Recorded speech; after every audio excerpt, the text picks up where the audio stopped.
So without further ado, I'll hand over to Alan, Heather, and Dugan, who will introduce the Turin Agenda. Thank you.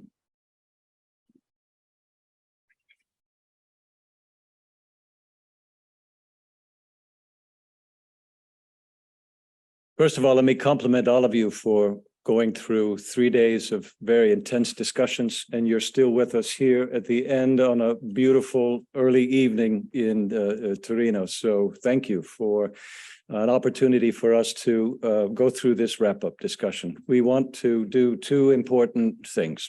Number one, we want to talk about the Turin Agenda, what we mean by it, what are the key aspects to it. And then number two, we want to have our closing remarks from Alison Evans and Oscar Garcia. In order to start off this Turin Agenda discussion, I'm going to ask Oscar to come to or to be able to discuss for us some of the rationale for this, why we've established it and what we think we can do with this product, and also how it fits within the connection to all of the very rich discussions we had at each of the sessions. We're then going to have three of us, Heather and I and Dugan, who are going to go through some of the constituent parts of the agenda, and then we're going to save some time to get some of your engagement in terms of whether you think we've hit the right parts to it. So without further ado, if I can ask Oscar to give us a sense of where we're coming from in this agenda and where we see that it will develop from here. Thank you. Thank you very much, Alan. Good afternoon, dear colleagues. In the preparation of this conference, of course, we realized that national evaluation capacity development after COVID could not be the same as it was before COVID. That we really needed to gather, be together, share our experience, but also our new needs. What are the new needs for national evaluation capacity development? And we said that we don't want just to have a declaration that is a combination of very nice words trying to represent what we think. We expected to develop a framework for action, because what we have seen is that we need a constant effort and sense of direction. And thanks to your active participation throughout the conference, I think we got that direction. When we told the mayor of Torino that this new agenda for action for national capacity development will be called the Turin Agenda, she was thrilled. She said, it's the best publicity that you can give to my beautiful city. And we said, it's the least that we can do, since you have hosted us so graciously in your beautiful city near the Po River. And therefore, we will reinforce our commitment to move the National Evaluation Capacity Agenda even further. But for understanding how this process worked in terms of the different components and elements of the agenda, and of course, bear in mind that this is a draft to which you all have contributed, let me hand the microphone back to our esteemed colleagues, please.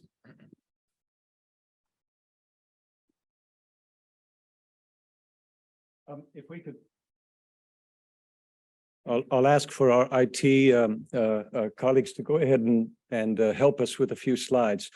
What you'll see up there is a paraphrase of what the agenda will look like, but otherwise it fills up the page, and we spend all our time trying to read through it. So what you'll see are just some of the headline issues, but I think it'll help us to get a sense, as you hear from each of us, what are some of the key dynamics that are in play in this agenda development. Let me first ask Heather to go ahead and make an initial presentation on the first part of it, which we really recognize is the challenge that we're facing in terms of the post-COVID context within which we work, and to try to describe some of the very real concerns and real problems that we're dealing with in all of our national evaluation system development work. Heather, if I can pass to you.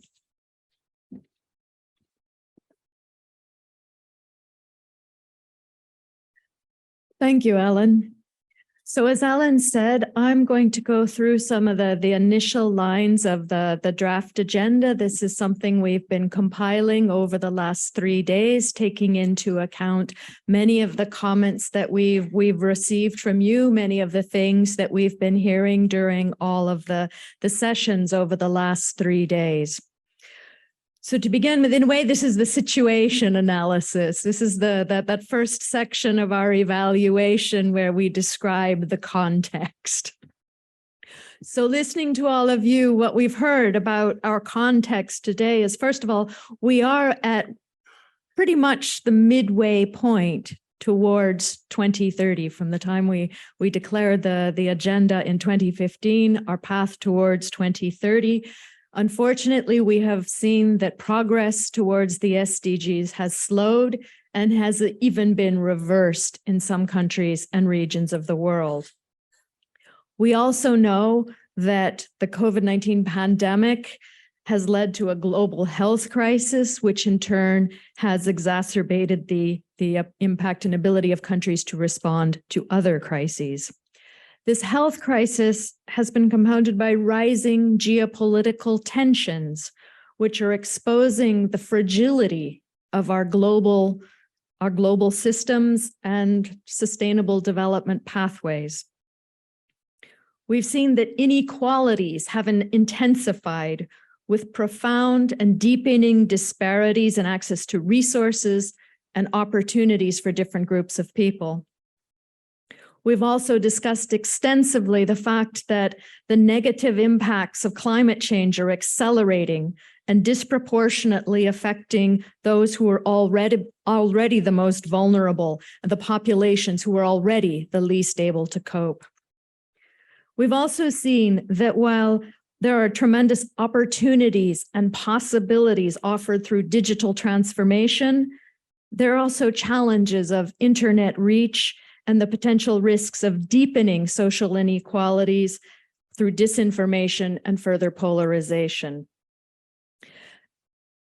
What we've heard from all of you is in fact that these overlapping crises are in fact challenging the very tenets of our existing development paradigms.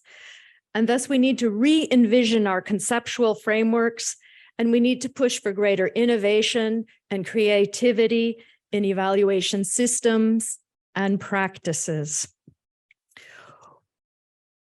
We've also noted that we're rapidly approaching the time when decisions will need to be made about the transition beyond the Sustainable Development Goals.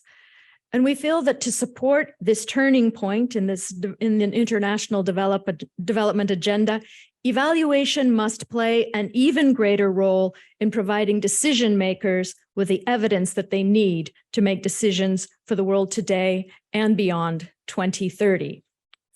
So with this, I'd like to pass back over to Alan for the next step.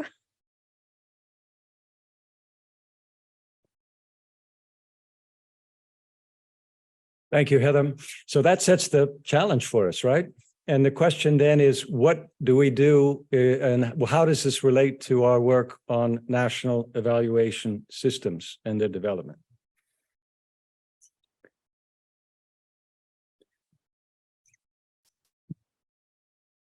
I think it's clear from the discussions that we've had over the last couple of days that we know that there's a need to urgently develop capacities that allow us to provide timely, credible, and robust evidence to policymakers on what is working, what is not, for whom, where, and why, and what may therefore work in the future.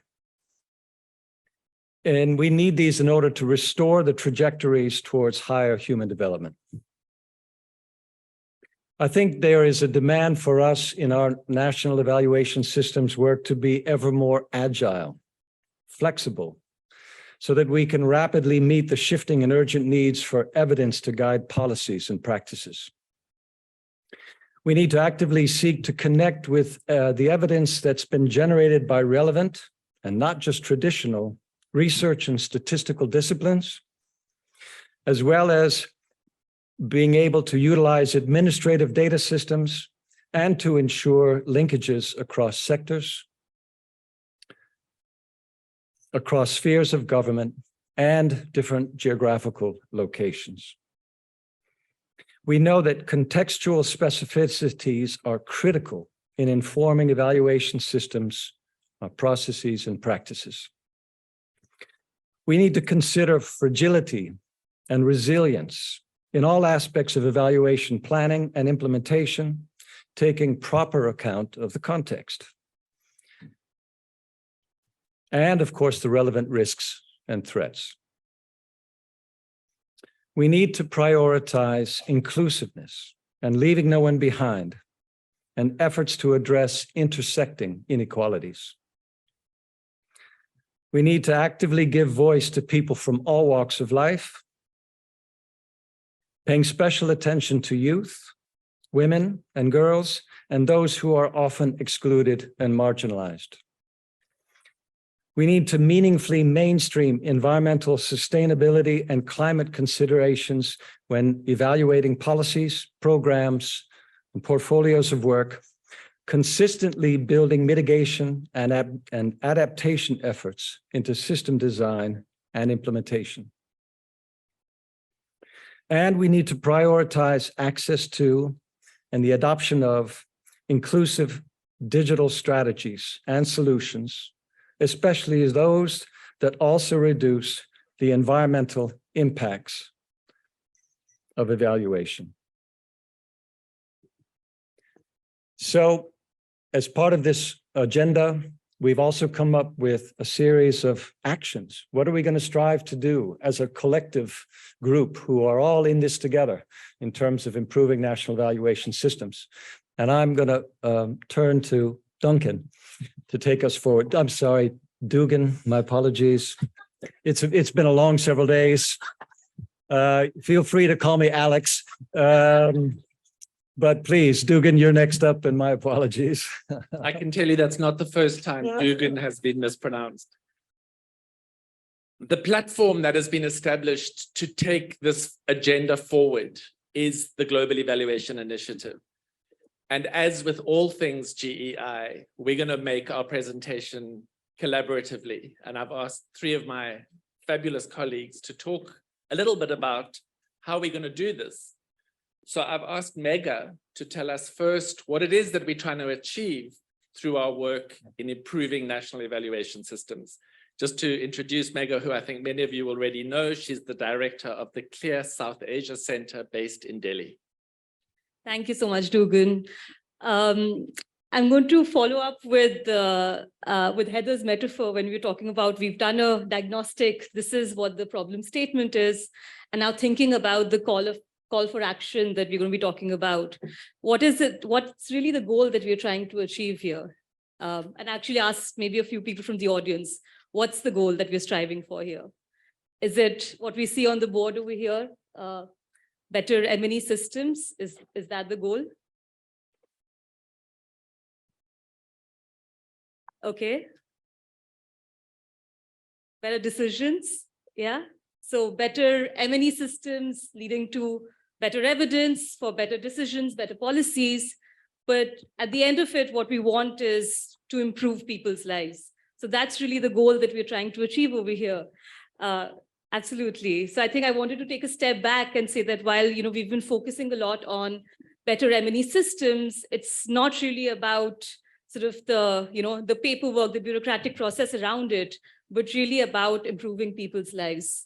So now sort of fleshing out what this call of action really means. What is it that we're going to be striving to do as we move ahead with the Turin Agenda? I think one thing that came out very loud and clear across all sessions was the word learning. We want to create evaluation systems that are learning oriented, that facilitate inclusion and transparency. So I think that was really a big takeaway. That's something that we are going to be striving towards as we action out these steps. There was a lot of discussion on innovation, on digital transformation. There's a lot that we can draw on and enhance the possibilities that digital and virtual technologies have to offer. There was a lot of discussion on interconnectedness. So evaluation systems that look backwards, look forward, and are interconnected, are coherent and fluid. We know that there's been a lot of acceleration in terms of the negative impact of climate change. And so the evaluation systems that we want to develop need to take account of climate environment as pressing issues. And I think last but not the least, we need to have evaluation systems that are agile, that are responsive, that are flexible, that are really giving us the right evidence at the right time, and again, to improve people's lives. I'll hand it over to my colleague Candice now, or back to. I just want to introduce Candice quickly. I think many of you know Candice. She's the director of Clear Anglophone Africa, and she's going to tell us who she thinks needs to be involved in this work. Thank you so much, Duncan. So just jumping off what Mega said now, if those are the kind of things that strike your heart and they say to you, this is something that I really want to put my efforts into, and I really want to invest in this, and this is something that I want to put my whole attention to going forward, just shoot your hand up. I would love to see everybody. I was hoping that everybody's going to shoot their hands up. And you know why I'm saying that? It's because who needs to be involved in this? All of us need to be involved in this. It's through people through whom these agenda items are actually going to be actioned. So just to kind of break it up into who these people are, it's relevant government agencies at all levels in all spheres. That's everybody. That's national, that's subnational. So as far as we can, manage to take the message back home, if you are in a government agency, take the message back home, take the Turin Agenda back home. Everybody needs to, you need to be an advocate and an activist in your own space going back home. Civil society, I was in the last panel about civil society, and some people really felt that we didn't speak sufficiently or enough about civil society. So there's a lot of work for us to do in that area to really get and make sure that non-state actors, and I know that civil society is a very broad term, but especially voluntary organizations for professional evaluation. Those are the spaces where people give up their time voluntarily to push the agenda forward for strengthening evaluation practice, and national evaluation systems. So let's go home, let's get back to really making sure that we volunteer our time to our national VOPs as well, and get them to understand what the mandate is of the Turin Agenda and to support it and to push it forward as well. Academic institutions, a lot of what we spoke about was around capacities and skills and strengthening individual capacities to whether it is produce the evidence or use the evidence or commission the evidence. And we need to get academic institutions on board. I think they somehow seen as being separate from or doing an ECD activity that's so academic that it is far removed from some of the short courses that we do. Let's get them involved. Let's get them to understand what the Turin Agenda means for us in strengthening capacities, and let's get them to join us in doing what we've committed to doing. Of course, young people, especially those in the capacities as young and emerging evaluators. I know that we've got a few programs running, but they are not enough. Let's make sure that we include their voices, that we include their presence in all of our systems, in all of our interventions, in all of our discussions. Let's give them a seat at the table, but not just give them the seat, but let's give them the voice to actually show us, because we've been working with young and emerging evaluators, and they've been pushing some of our programs forward much better than those of us who have been stuck in perhaps some of our old ways. So let's get the young people, especially young and emerging evaluators, involved in taking forward the Turin Agenda as well. And then girls and women and people who often get marginalized. Now, this is a bit of a nebulous statement, I guess, but we do know that in our countries, in many of our countries in the global south, we're talking about indigenous voices. We're talking about people whose voices are not valued. So when we get back to our respective spaces and we know that there are these voices that are normally unheard, let's make sure that we include them in these discussions, and we make sure that they understand what this Turin Agenda means for us taking it forward, because ultimately it's for us to have development impact. It's not for us to have the intrinsic value of monitoring and evaluation. It's about changing the lives of people. Thank you. Thanks, Candice. So Mega's talked about what we need to see happen, and Candice has talked about who needs to be involved. Amna Akil is a GEI associate. She works in Pakistan, in SERP, and she's going to tell us what we need to get done. Thank you, Dugan. You got my name right. He was trying, it was struggling for a while. Yes, thank you, Megha and Candice, for setting up this stage. And I truly feel privileged to be part of such an amazing community. And for the past 4 days, we have been talking about learnings and what we need to do and have a common language. And the important question is now, how do we do it? Once we step out, what are the action points that we need to take? So just to summarize it, not that easy, but just to summarize it in a few points, we really need to first take account of what exists. So rather than jumping into making new systems, we first need to do the mapping of our existing systems and at the same time build upon what is already in place. So extremely important. You never go in and just say, just scrape it off and build something new. So take an account of what you already have. Secondly, we can't change the world alone. We have to offer help where it's required and graciously accept leadership again where it is required. How do we do it? We do it through collaborations. We do it by fostering partnerships. And I really think that NEC gave us that platform.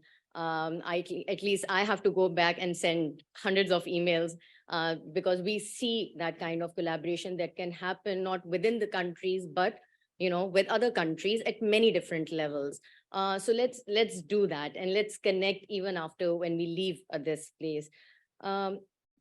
We have to take actions quickly and with urgency. And that is something that has been talked about continuously. We will be in some sort of crisis always. There has to be a continuous learning process, and we can never give up. So thank you so very much for all of you for being here and sharing your thoughts, and thank you once again. Please give a round of applause to my collaborators. Okay, so what do you think? We've got this agenda. We are very cognizant of the context we work in. We see what national evaluation systems need to do, and we're working out how we need to respond. I want you just to turn to the people around you and identify anything you love in the agenda that's been shared on the screen. If I can ask the IT people to put it back up. Anything you love and anything you really think is missing, because we want to finalize this weekend. We want to make it a wrap. And would love for you to just chat amongst yourselves for a moment. And then I'm going to give some people an opportunity to share their thoughts, including you, ma'am. So just take 3 or 4 minutes to quickly talk. And I see you already, and I see you too. And number 3. Turn to the person next to you and share your thoughts on the agenda. Starting now.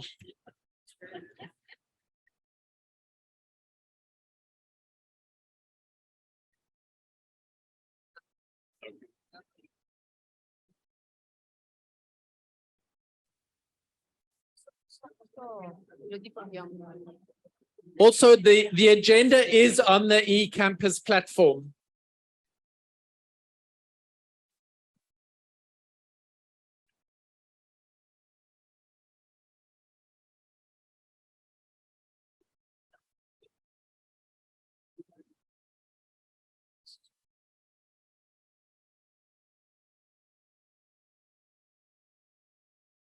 Literally, we want too much engagement.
It's a Friday afternoon at the end of a conference, so I'm not going to give you too much time for chit chat.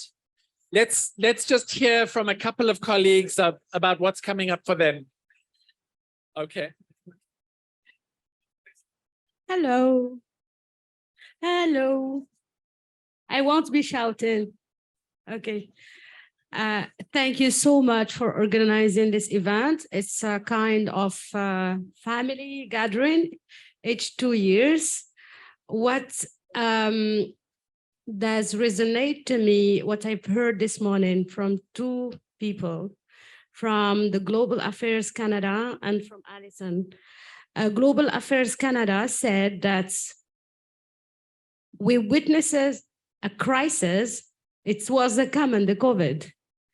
But the problem, we didn't come up with anything new. All the time, we have the same finding and the same recommendations. And it's resonate, I think, to everyone. And Alison, at the same time, during her intervention, she was talking about humility as evaluators. I would pick on this, and I will ask for more humility from us. And just, I would like to see it in the actions and recommendation. Just take a break. Think what we does wrongly. I know so many efforts has been done, and we have to learn from the past. And hopefully Amna and the first Mecca, sorry, they bring us to reality what we are doing this for human being. And I would love to see a new concept in evaluation, and we will talk about human-based evaluation, human-centered evaluation. And I think we need to have a break and think seriously at the legal background of the métier of evaluation. Thank you so much. I'm seeing a lot of nodding, and I'm also seeing the person who was number 2.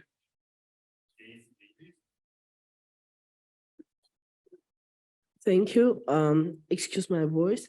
I totally agree that Turin Agenda shall have stronger voice because we all need to build on that.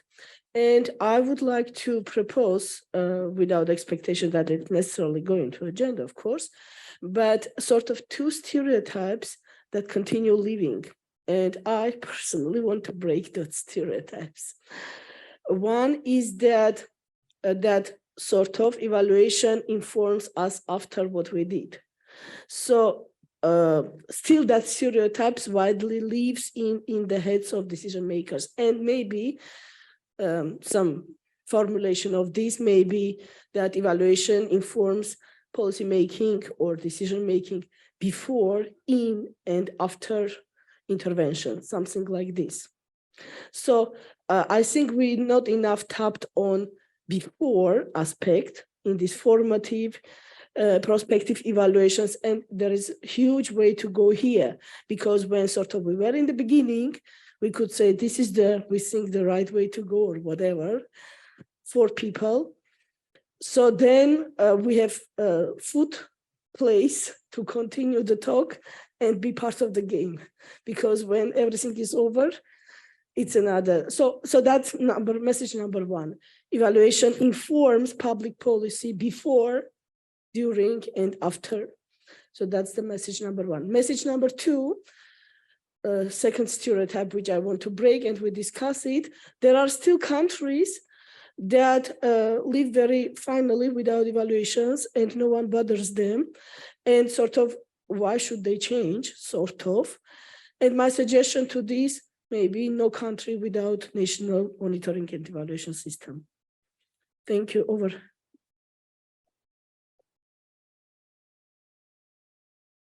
I think the lady in the green blouse was number 3, and then I see you, sir, on number 4, and I think the lady Hello, my name is Irina. I'm from Ukraine. I would like to thank you everybody for this great conference. And my main conclusion from the conversation, for example, with colleagues around, on this conclusion session, that we cannot stay no longer indifferent to what is going on in the other part of world. For example, we cannot stay indifferent to the flood in Pakistan. We cannot stay indifferent to what is going on in Eastern Europe or in Ukraine or Russian invasion, because it may impact other countries. It may create other crises. And the other conclusion or tendency, what I like, that the word learning. It's really what I observe, that many donor agencies like USAID and also Disaster Emergency Committee, they are more interested like in learning, and what our project has started to do, we are more concentrated not on developing perfect monitoring and evaluation system, but on having enough learning sessions after finishing some stages of the projects, and to introducing some, for example, feedback mechanism from the beneficiaries. If we talk about human-centered monitoring and evaluation, it should be feedback mechanisms, especially in humanitarian interventions, because they can help us to correct our actions. Thank you. Thank you very much. Listen, we kind of done time-wise, so we got to make a deal here. If I'm going to have more people, they have to talk very quickly and briefly. Okay, so is that a deal, bosses? Okay, so I see the gentleman over there. I think you're from Madagascar, right? 1 and then 2, and then I see Ingrid at 3, and I see Ada at 4, and I see this gentleman at 5 and 6 and 7, and that's it. Okay, good. Ian, if they're short, I'll come to you, but if they're long, sorry. Okay. Okay, thank you very much. My name is Edward Borbat from Liberia. If we, as evaluators, should be working to achieve our goal by improving the lives of people, it's important for us then to promote the issues of national leadership,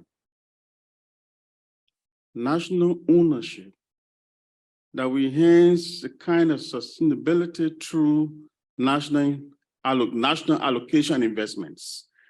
It should not be linked to just the donors. Resources should also be programmed. It should be allocated by government, and let government see themselves into the process, so they own that. So the issue of policy, the issue of frameworks, that could be sustainable. I think we need to promote that. Thank you. So you said you're from Liberia, right? And does the Liberian government have a big budget line item called strengthening M&E system? Because then I want to really talk, right? Ma'am. Thank you. I'm Eleanor from Madagascar, member of parliament. I'm going to speak in French. Ce que je voudrais dire tout d'abord, c'est que j'adhère complètement à l'agenda de Turin qui a été présenté, et je voudrais juste faire 3 remarques en 3 mots. Réalisme, que les évaluations se distinguent des autres programmes généralement mis en œuvre, qui soient réalistes et du même coup effectifs dans l'impact qu'on peut avoir sur les populations et sur les programmes de développement d'une manière générale. Et le dernier point, c'est, tout en étant réaliste, être ambitieux aussi, c'est-à-dire viser le meilleur de ce que nous pouvons faire pour que les évaluations apportent réellement les améliorations et atteignent les performances voulues pour tout ce qui est écrit ici. Merci. And I would invite people to focus on the Turin Agenda and not make general reference to evaluation as a field. Who was my number 3? Really? It's not ringing a bell for me. I think it was over there. I'm sorry, ma'am. Ingrid?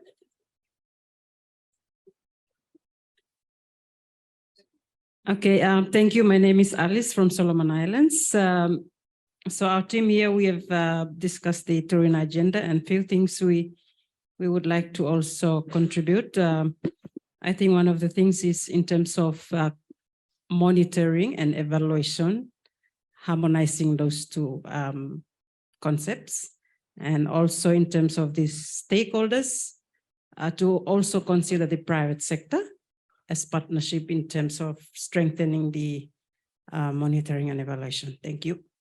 I think Alison called it making friends with monitoring. So. Merci beaucoup. Moi, c'est surtout un témoignage. Je vois que depuis la rencontre, première rencontre de Casablanca au Maroc, d'abord la famille a grandi, on a beaucoup évolué. On est passé au départ de la sensibilisation, la diffusion de la culture, de l'évaluation, de l'homogénéisation de notre langage, aujourd'hui à la généralisation de l'évaluation. Quel parcours! Mais dans un contexte qui est très compliqué, très complexe, la problématique aujourd'hui est multidimensionnelle. Mais j'ai toujours entendu qu'il y a des disparités, qu'il y a des inégalités. Et ces disparités et les inégalités, ce n'est pas en termes géographiques, c'est aussi en termes d'expertise. Mon rêve, c'est de combattre les inégalités en matière d'expertise pour qu'on aura le même niveau d'expertise et d'expérience dans l'ensemble des pays du monde. Et merci. Merci, monsieur. And Eda, yes, please go Yes, ahead. thank you very much. This is Elodie from Canada and Ada. We have been the team, Canada and global. We want to congratulate. We very much endorse the Turin Agenda, and we are overall happy with it. Our recommendations. Although we very much like the way it has been framed, in terms of a holistic way to approach an evaluation systems, etc.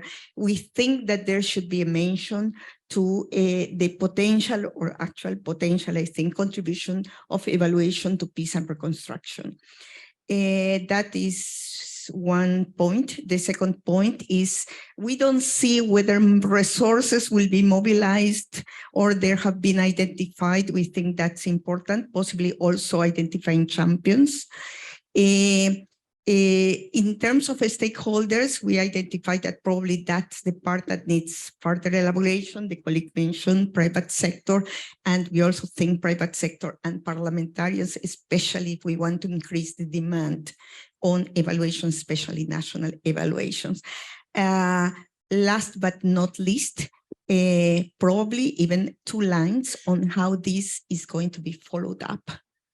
And because we think that that part is important, and thanks again and congratulations. Good job, Eda. Thank you.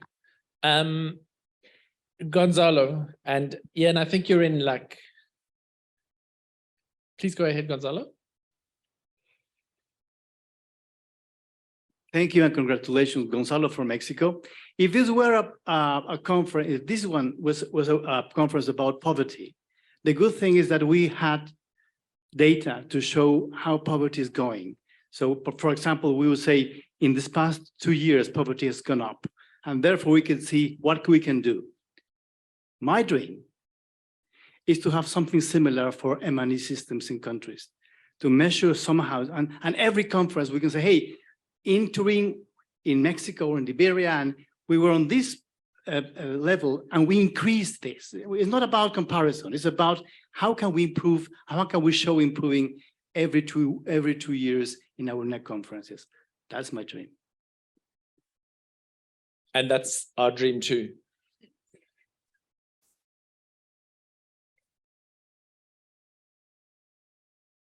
Ian, go ahead, and then I'm going to let this gentleman speak, and then I'm afraid I'm going to close the floor. Ian Goldman with my Academy hat. We've given detailed comments, but I think the key message of that the panel this morning was really incredibly enriching, and I think there could be more from that panel in this, which would give it take us more into the future that we need of a really different system and evaluation playing a different role.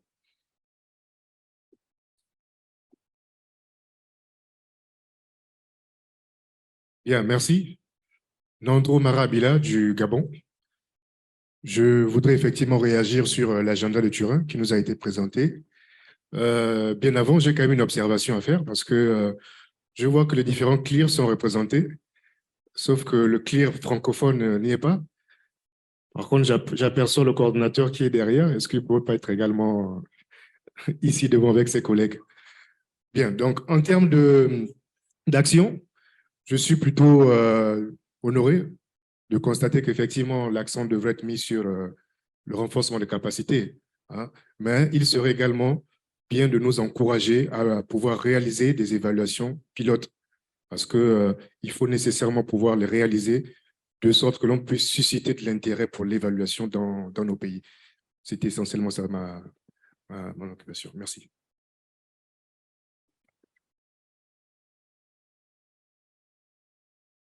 You're very insistent, sir. There's no way I can ignore you. I'm sorry.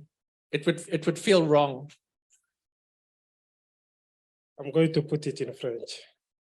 Merci beaucoup. Alors, moi, c'est Adrien Thigault, je suis spécialiste en suivi au Centre régional du PNUD à Addis Abeba. J'ai eu l'avantage d'avoir participé à beaucoup de NEC. Et quand on dit NEC, on dit National Evaluation Systems. Alors, on a discuté de ça pendant plusieurs éditions. Alors, cette édition, on a ajouté un qualificatif, on a parlé de résilience du système. Alors, depuis le début, la plupart des interventions sont beaucoup plus sur le système de suivi et le renforcement du système de données que sur l'évaluation même. La session de ce matin, qui est très critique et qui a parlé de l'évaluation dans le contexte fragile, la plupart des exemples qui sont donnés, c'est les systèmes de suivi. Comment mettre en place des systèmes de suivi pour pouvoir assurer une collecte régulière de données. Les présentations sur l'évaluation, les évaluations rapides qui ont suivi le COVID ont montré que ces évaluations étaient beaucoup plus utilisées par les gouvernants. Et donc, ça pose le problème de comment est-ce qu'on assure une disponibilité plus rapide des évidences pour la prise de décision. Et ça revient au système de suivi. Moi, je veux qu'on soit plus réaliste parce que quand je vois l'agenda, on va se revoir dans 2 ans et on sera toujours en train de prononcer les mêmes verbes. Je pense qu'il y a un besoin de renforcer les systèmes nationaux de suivi, les systèmes nationaux de données. On peut se focaliser sur ça seulement pour les 2 années devant nous. Si on a un système de collecte de données efficient et efficace qui rend disponibles les données qui sont crédibles pour la prise de décision, l'utilisation de l'évaluation se fera de façon naturelle. Mais il faut déjà habituer nos dirigeants à prendre des décisions basées sur des évidences. Et donc, qu'on mette à leur disposition en temps réel les données dont ils ont besoin. Et c'est là, c'est le système de suivi, avec une base efficiente de collecte de données. Et je crois que si on fait cela, dans les 2 années qui sont devant nous, quand on va se revoir, le langage va beaucoup plus évoluer. Ce discours, on le porte depuis plusieurs éditions et je n'ai pas l'impression qu'on avance. Merci. Merci, monsieur. I'm going to have to beg forgiveness from a few people. We are out of time. Thank you so much for your contributions. It's been a very lively debate. I think some very, very interesting points have been made. I want to just abuse my power as a speaker, and I want to just really take this opportunity to thank the UNDP-IEO team with whom we've worked supporting this conference.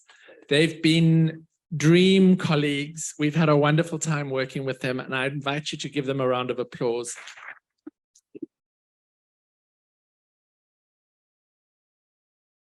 And with that, I'm going to invite Alison to make her closing remarks. Thank you. Thank you so much. You know, you've heard enough from me, and I was enjoying just listening to all of you, reflecting on this agenda and some of the things you've picked up during these 3 days. When I made my opening remarks, I said we have a mission to act. And I think this agenda gives us a basis on which to focus that action from here on out. And inevitably, we've done a lot of talking and listening and sharing here. And now as we leave, that's when the hard work, in a way, begins to bring this agenda to life. So I have one request, that as you leave today, tomorrow, as you sit on the plane, the train, you take out a small piece of paper and you write on that paper 5 I wills. I will connect more with my colleagues down the hall who don't work on evaluation, but I need to talk to them because they need to understand what we're doing. I will reach out to those partners who I know believe in this agenda, but we need to talk further. Write your 5 I wills. You could even do it on your phone, put it on your lock screen and come back to it and see if you can use that as your own sort of yardstick for where your own thinking and practice is going around this agenda. It's such an important agenda. I know we all share the commitment to it, but we've got to bring it down to things that are within your capacity to influence. So do me that favor as you leave, write your I wills. And then if you meet together again in 2 years, maybe you can come back to where you are. You know, you're going to hear lots of thank yous from Oscar also, but let me just share mine. I think this has been a bright spot in what are undoubtedly incredibly challenging times. The energy, the optimism, and the sense of a common agenda here over these few days has been remarkable. And instead of doom scrolling on Twitter, which is something that is easy to get into these days, I've been watching all the really positive, interesting tweets being shared about what's being said, and it just feels energetic and positive. And I want to thank every single one of you for the part you've played in that. You are remarkable people, and I really do wish you all the very, very best for the future. None of this would have been possible without the ITC ILO, providing us with this fantastic campus. What a great place. What a great place.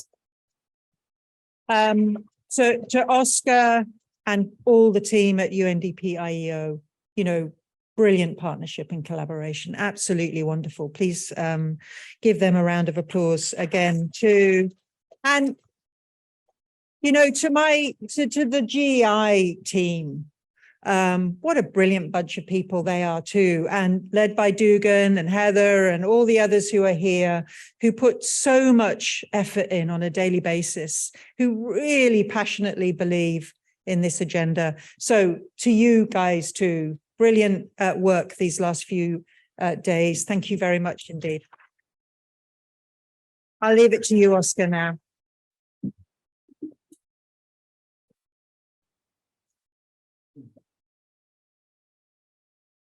Dear colleagues, I really feel energized by your participation, by your comments to the Turin Agenda, because as Alison was saying, this is really in the spirit of co-creation. It's not just drafting a document, but taking the document with us to our countries, to our interaction, to our societies, to our families, to our streets, to our neighborhoods. That's what we need to do to bring the light of evaluation, to bring transparency where transparency is needed, to bring accountability, and to bring learning that was re-emphasized so much this morning, right? And therefore, it is really a very powerful agenda that we are building here, and I want to thank all of you for your contribution. It has been a fantastic effort. We are building on a long tradition of UNDP, Independent Evaluation Office, of organizing these conferences called the National Evaluation Capacity Conferences. That's starting with our colleagues from the Observatory of Human Development in Morocco, in Casablanca in 2009, but continues. And anytime it's really a new chapter of this agenda. However, I need to confess that during the conference, I also felt uncomfortable a couple of times by some of the questions of some colleagues and saying, You are repeating these type of recommendations over and over again. And what happened? What change did you make? Or saying there is so much going on in the world right now, so many crises. And where are you standing as evaluation community? Are you indifferent to that crisis, right? And we are not. We have proven today that we are fully committed to make evaluation a transformative force for improvement people's lives. That's why I really like the first point of the Turin Agenda. It is centered on improving people's lives. That's our responsibility. And therefore, really, with your contribution, in the spirit of co-creation, in a very up-to-date way, networked way, in a way in which we are really taking down silos and we are connecting among institutions, among partners. We are here together to build this agenda. And from the UNDP Independent Evaluation Office perspective, let me tell you very bluntly that we decided to invest in the Global Evaluation Initiative. Because although we may be one of the largest evaluation offices within the UN system, we are an office of people conducting evaluation. And we decided that it's not enough for us conducting evaluations to strengthen these capacities. That's why we are a very strong partner of the Global Evaluation Initiative, because we think that together we can do more than in isolation.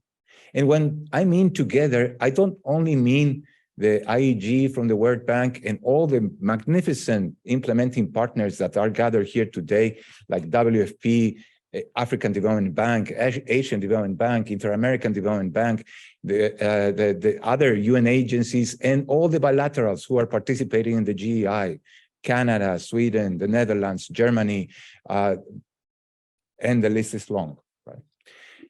Because we want to coordinate, and with more coordination, really leverage our efforts to strengthen the systems. But we need to coordinate around you, because it's you who, from the national perspective, from the government and civil society perspective, know what you need in your context. And we will be there to support you, making the Turing Agenda a reality. Therefore, a very big round of applause to all of you who have contributed to create this agenda.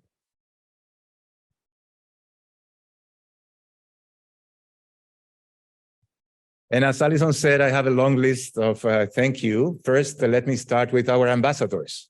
That group of young volunteers who welcomed us every morning with a smile. You have done a fantastic work, really.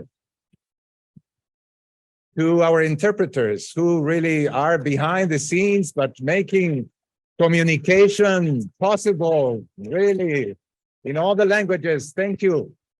Great job. To the ITC ILO team. Oh, you're a fantastic crowd. Thank you for hosting. You are really so happy to be together with a big conference like this one with people, more than 330 people from 110 countries. To the facilitators of the workshops in the first day, thank you for sharing your knowledge with us. Thank you for training, for your expertise, for being really so generous. To our rapporteurs from the sessions who were working behind the scenes, really typing and capturing the essence of the debates. Thank you to all the rapporteurs.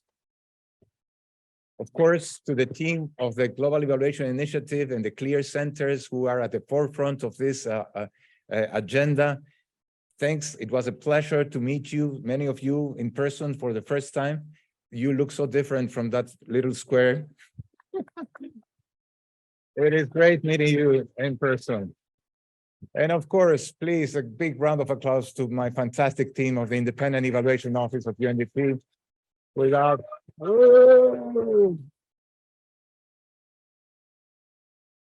And to all of you for making this conference a big success and a continuous effort to improve.